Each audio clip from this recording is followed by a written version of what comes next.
Por 50 anos, os Bilderberg construíram a União Europeia discretamente, sob a fachada de acordos comerciais. Agora, a elite está usando a mesma metodologia para completar a União Norte-Americana. Mas desta vez, a integração do superestado está extremamente rápida. Acordos internacionais como NAFTA, GATT e APEC são apenas degraus para a formação da UNA. A União Norte-Americana nasceu oficialmente em Baylor University, em Waco, Texas, em 23 de março de 2005. Os líderes dos Estados Unidos, México e Canadá disseram à mídia que apenas estavam se reunindo para discutir comércio. Logo vazou que uma reunião secreta estivera acontecendo durante a Summit Trilateral de Segurança e Prosperidade. Os 3 governos recusaram liberar o acordo secreto à população. Em setembro de 2006, sua operação traidora veio a público.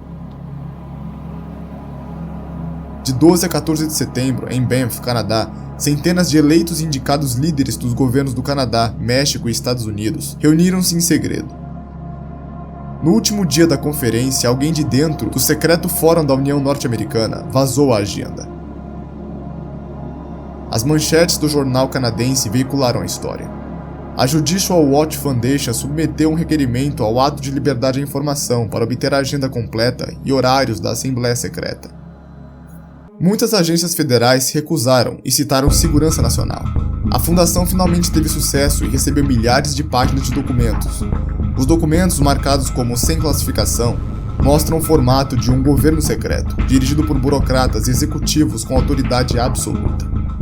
As páginas cronicam a já formada União Norte-Americana: transporte, aplicação de lei, agricultura, regulamentação, bancos, manufatura, construção, educação, imigração e até militarismo estão sendo fundidos sem consentimento das pessoas ou dos representantes eleitos no Congresso e Parlamento. Um dos primeiros itens da agenda foi ressaltar a importância do plano ser conduzido em segredo. Os controladores também falaram sobre explorar o medo do público sobre as mudanças climáticas para empurrar um imposto continental e financiar o novo governo. A ferramenta globalista Robert Pastor está desfilando incessantemente no palco mundial como o homem detrás da fusão norte-americana. Quando ele testemunhou diante do Congresso, ele empurrou a ideia de um perímetro continental de segurança que apaga limitações nacionais e unifica aparelhos de segurança. De fato, o comando norte-americano, baseado em Colorado Springs, Colorado, estava claramente dirigindo a reunião no Canadá. Na última década, o Pentágono tem treinado com forças mexicanas e canadenses e tem abertamente discutido usá-las dentro dos Estados Unidos para desastres e apaziguar reações domésticas. Já existem mais de centenas de milhares de cidadãos não americanos servindo a forças dos Estados Unidos. O Pentágono está agora expandindo seu centro de recrutamento no México, nas Filipinas e no leste europeu. Grandes departamentos de polícia em todo o país estão fazendo lobby para mudar as leis para que possam recrutar estrangeiros a entrar na força policial. O que estamos testemunhando é um cenário de amanhecer violento, em câmera lenta. Durante a história, tiranos trouxeram estrangeiros para oprimir sua população doméstica.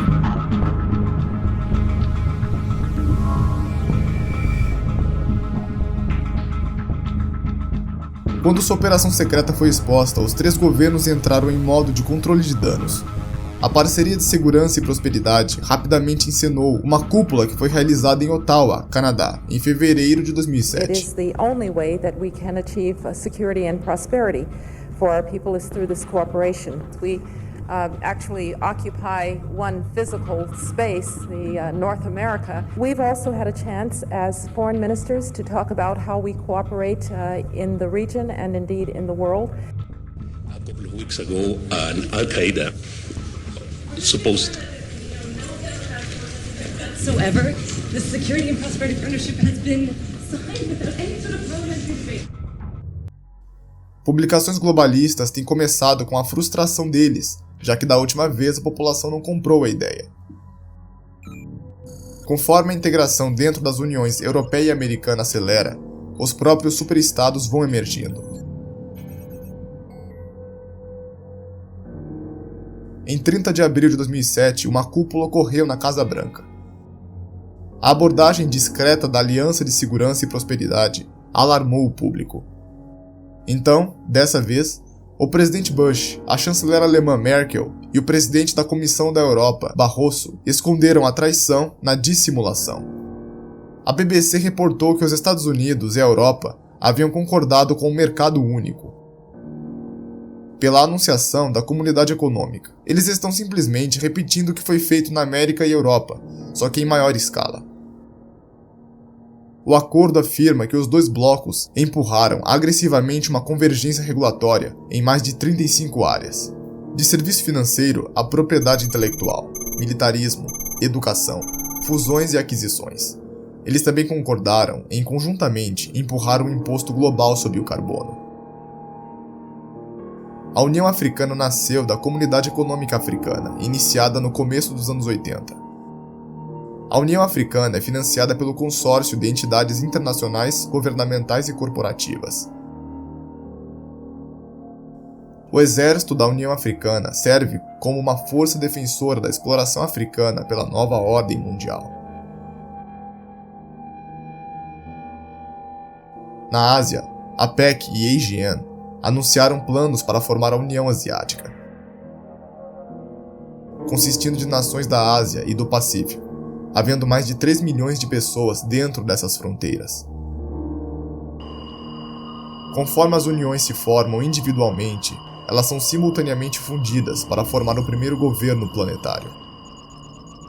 Para criar uma sociedade moderna feudal, os globalistas estão implementando um cartão de identidade padrão da União Norte-Americana para rastrear, acompanhar e controlar seus servos em viagens pela União Norte-Americana.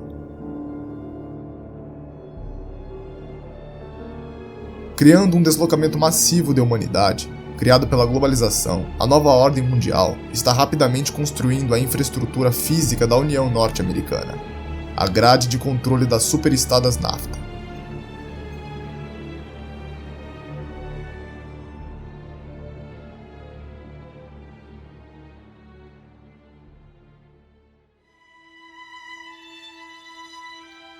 A história se repete. Há 2000 anos atrás, todas as estradas levavam a Roma. Roma construiu e manteve mais de 16 mil quilômetros de estradas em todo o seu império. As estradas eram utilizadas para projetar o poder militar romano, para controlar o comércio e para unir as nações e pessoas sob suas ordens. Roma também cobrava impostos. Aqueles sob o domínio de Roma, de Albion à Judéia, eram forçados a pagar para usar suas estradas. Os romanos usariam então esses impostos para dominar seus povos. Hoje, superestradas são uma poderosa ferramenta no arsenal globalista. São instrumentos na derrubada de fronteiras nacionais e na fusão de superestados em confederações maiores. Governos estrangeiros e corporações estão ferozmente tomando a infraestrutura na América do Norte, mas lugar algum sofreu mais do que o Texas. Texas é a linha de fronte. Mais de 12 mil quilômetros de estradas e terras estão sendo entregues, com o aval do governo, a empresas estrangeiras. Empresas estrangeiras compram os legisladores, que então retribuem, entregando o controle total para esses mesmos que financiaram suas campanhas. O poder governamental é então transferido ilegalmente por governos não eleitos, que contornam os governos locais e a vontade do povo.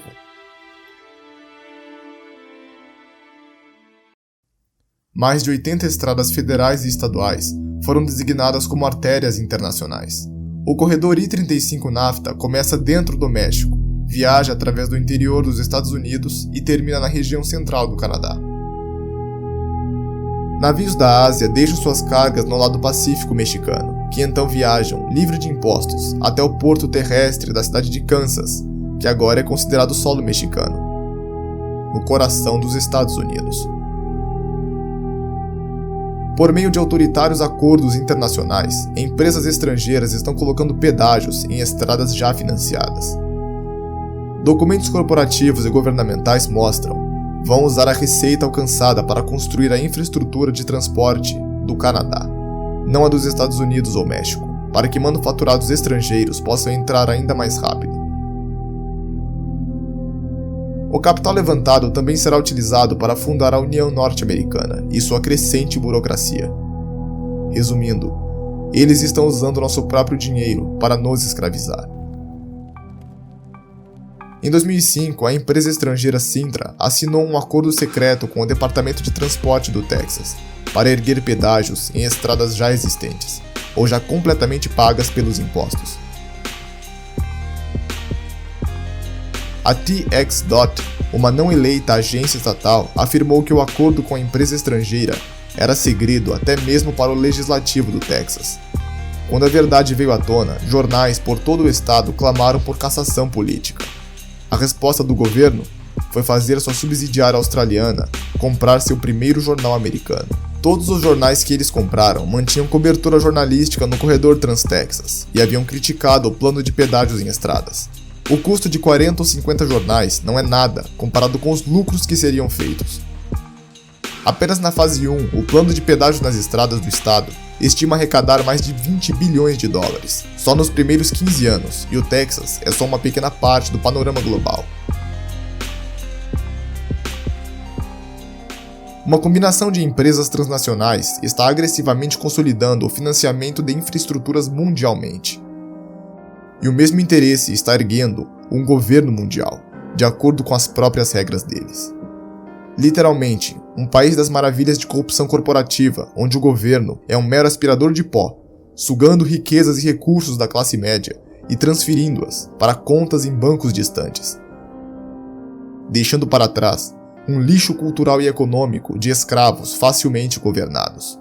Pesquisas mostram consistentemente que mais de 90% das pessoas são contra o sistema de estradas NAFTA e aos pedágios. Chips de rastreamento RFID embutidos em adesivos de inspeção estadual e pedágios já estão sendo usados para rastrear a população. O novo sistema também servirá para controlar crescimento e influenciar o desenvolvimento do chamado crescimento smart.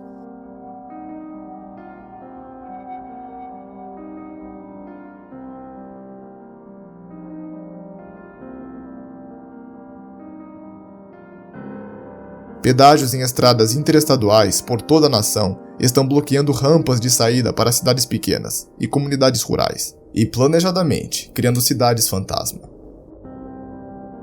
Essa tendência está acelerando com o sistema de estradas NAFTA e objetiva revitalizar mais da metade do país. O Sistema Federal de Estradas foi planejado por estrategistas de guerra do Pentágono nos anos 50. Para servir como um acelerador de desenvolvimento para movimentar forças terrestres pela defesa dos Estados Unidos durante a invasão. O inconstitucional Comando Nórdico agora está utilizando o sistema de estradas como uma projeção de força para dominar populações pelos Estados Unidos. Através de centrais de comando com financiamento federal, governos de estados e cidades estão sendo silenciosamente federalizados por toda a nação. Bilhões de dólares estão sendo gastos para instalar milhões de câmeras de vigilância. Todos os pequenos assentamentos, não importa o quão pequenos ou remotos, são vigiados. Softwares de leitura de placas rastreiam americanos onde quer que andem. Novos sistemas estão sendo desenvolvidos que escaneiam seu rosto, leem seus lábios e analisam seu caminhar. Sob o fraudulento ato de comissão militares, cidadãos americanos podem ser presos secretamente, serem privados de seus direitos, levados a campos de concentração e executados em segredo. Sob a seção 802 do Ato Patriótico, toda contravenção é encarada como terrorismo. Tropas federais chamadas Viper aleatoriamente forçam americanos a se alinharem e mostrarem seus documentos. Das calçadas de Miami aos metrôs de Nova York, às ruas de Houston, Texas, cidadãos estão sendo revistados por gangues fortemente armadas de polícia paramilitar.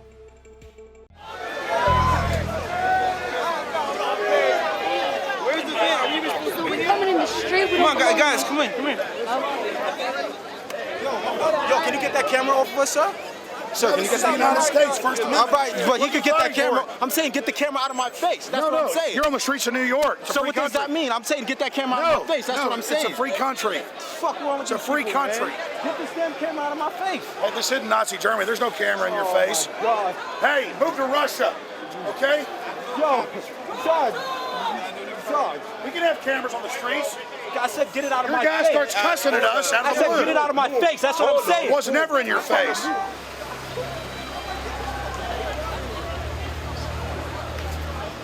Yo. Bem antes das Torres Gêmeas, o Pentágono estava violando agressivamente a lei federal que impede o exército de policiar americanos. De uma costa a outra, por mais de 2 décadas, tropas apareciam do nada e aleatoriamente paravam carros e revistavam pedestres. Isso foi acelerado com o exército fazendo revistas em mochilas em grandes eventos, como o Super Bowl e Kentucky Derby. Então o presidente Bush assinou o Ato de Autorização de Defesa, que aumentou radicalmente os financiamentos já inchados para o governo secreto. No ato é afirmado uma preparação para uma revolta interna e preventivamente remover governadores e legisladores de seus poderes. O governo federal está abertamente anunciando que ele é a única autoridade e trata as pessoas e os estados como inimigos. Então, em 9 de maio de 2007, o presidente Bush premiou a si mesmo com novos poderes, e a presidência oficialmente tornou-se uma autoritária ditadura. No passado, a continuação do governo era compartilhada pelo legislativo, judiciário e executivo. Agora todo o poder reside com o presidente. Pelas menores razões, incluindo, de acordo com os próprios textos do documento, qualquer incidente no mundo, independentemente de local, que afete população, infraestrutura, meio ambiente, economia ou funções governamentais, pode disparar, com a vontade do presidente, lei marcial total. É importante acrescentar que o presidente é um mero fantoche do Sindicato Global do Crime, e que talvez não use seus poderes, mas os passe adiante para serem usados por fantoches futuros.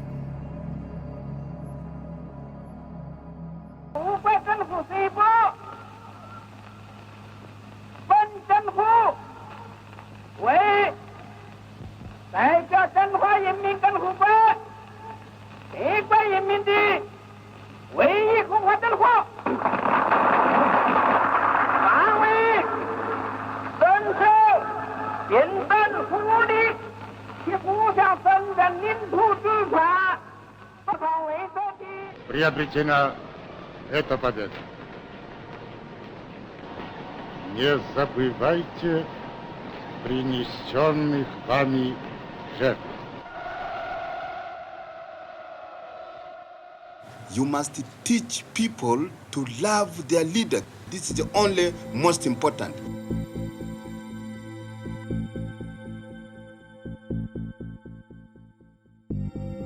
Por que não aprendemos com os erros de nossos antepassados? Por que a humanidade se encontra presa num ciclo de escravidão sanguinária? Elites predatórias sempre racionalizaram sua opressão pela afirmativa de que são superiores e têm o direito divino de governar, quando tudo o que eles realmente são é um bando de psicopatas se alimentando de uma população hospedeira até que esse câncer cause a morte do hospedeiro. Houveram milhares de governos tirânicos na história. Menos de 10 podem ser chamados de livres. Apenas no século XX, mais de 150 milhões de pessoas foram assassinadas nas mãos do Estado. Na Rússia, o terror vermelho consumiu as vidas de mais de 60 milhões de homens, mulheres e crianças. A guerra de Hitler matou 22 milhões. Durante o reino de Mao Tse-tung, mais de 50 milhões de pequenos agricultores foram mortos. E a lista continua. 300 mil civis inocentes mortos na Guatemala. Mais de 2 milhões brutalmente assassinados pelo governo no Camboja. 1.500.000 mortos na Turquia. 300 mil na Uganda. E mais 800 mil atacados com machados até a morte em Ruanda. Infelizmente, existem exemplos demais de famílias inocentes sendo exterminadas por seus governos para serem contados. É fato histórico de que o Estado é a causa número 1 de mortes não naturais.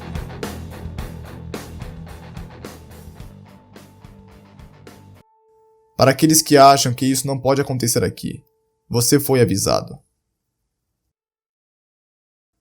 A carnificina testemunhada nos últimos 100 anos foi somente a fase preparatória para a cartada final da nova ordem mundial.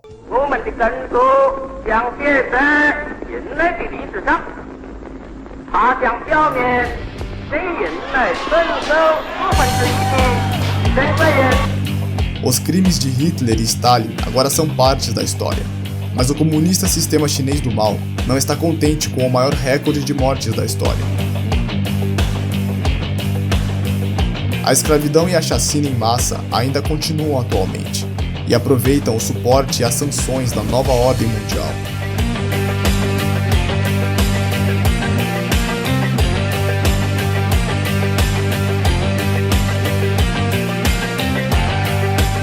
A China comunista serve como um laboratório globalista, um campo de provas onde 1,4 bilhão de pessoas vivem a vida como porquinhos da Índia, para servirem de cobaias de teste para o admirável mundo novo. Forças britânicas e americanas trabalharam lado a lado com Mao Tse-tung durante a Segunda Guerra Mundial, e no final da guerra, apoiaram secretamente Mao na expulsão de Chiang Kai-shek e os nacionalistas. A OSS, antiga CIA, acreditou que Mao teria um efeito estabilizante. O mentor de Bill Clinton e professor de ciência política da Georgetown University explicou em seu livro Tragedy and Hope como as mesas anglo-americanas apoiaram toda forma de autoritarismo, do comunismo ao fascismo, para que o governo centralizado dominasse população e economia como planejado.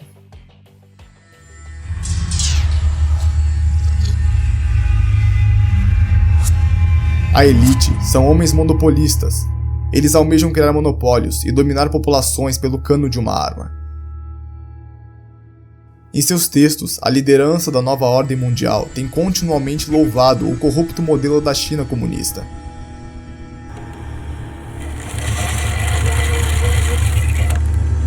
Em agosto de 1973, em um artigo escrito por David Rockefeller ao New York Times, ele abertamente apoia as ações de Mao Tse-tung, enquanto comemora seu sistema de controle.